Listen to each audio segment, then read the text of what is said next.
Une méditation tirée du livre Maranatha, le Seigneur vient d'Ellen White, 30 novembre. Récompense et condamnation. Alors le roi dira à ceux qui seront à sa droite, « Venez, vous qui êtes bénis de mon Père, prenez possession du royaume qui vous a été préparé dès la fondation du monde. » Matthieu 25, verset 34. Le Sauveur nous présente les scènes du jugement final quand la récompense est remise à ceux qui sont à sa droite et qu'une sentence de condamnation est prononcée pour ceux qui sont à sa gauche. Les justes l'interrogent sur ce qu'ils ont fait pour qu'ils soient récompensés avec tant de prodigalité. Ils avaient la présence constante de Christ dans leur cœur. Ils furent remplis de son esprit et sans effort conscient de leur part, ils servirent le Christ dans la personne de ses saints et donc ainsi ils obtinrent la récompense. Mais ils n'avaient pas en vue la récompense qu'ils devaient recevoir et cette espérance ne fit pas partie de la motivation qui les poussa à le servir. Ce qu'ils réalisèrent, ils le firent par amour pour Christ et pour leur prochain. Et Jésus s'identifie avec l'humanité qui souffre.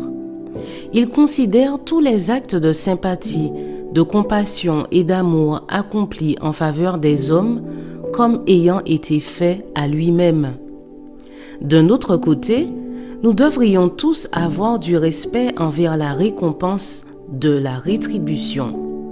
Mais tandis que nous apprécions la promesse d'une bénédiction, nous devrions manifester une confiance parfaite en Jésus-Christ, croyant qu'il agira pour le mieux et nous accordera la juste rémunération des œuvres que nous aurons accomplies. Le don de Dieu, c'est la vie éternelle. Cependant, Jésus ne voudrait pas que nous soyons dans l'inquiétude quant à la récompense, mais que nous accomplissions la volonté de Dieu parce qu'il est juste que nous agissions ainsi indépendamment de tout gain.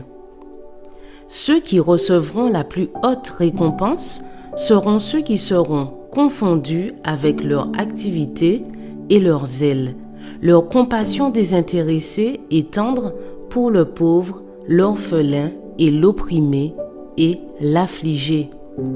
Il y a parmi nous des gens qui ont un esprit doux et humble, l'esprit de Christ, qui font beaucoup de petites choses pour venir en aide à leur entourage et qui n'en tirent aucune gloire.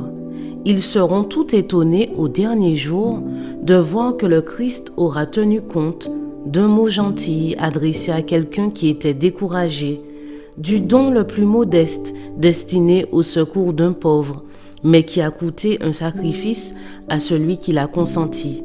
Le Seigneur considère l'état d'esprit et adapte la récompense. L'amour pur et humble, comme celui d'un enfant, rend l'offrande précieuse à ses yeux. Je vous souhaite une excellente journée. Que Dieu vous bénisse.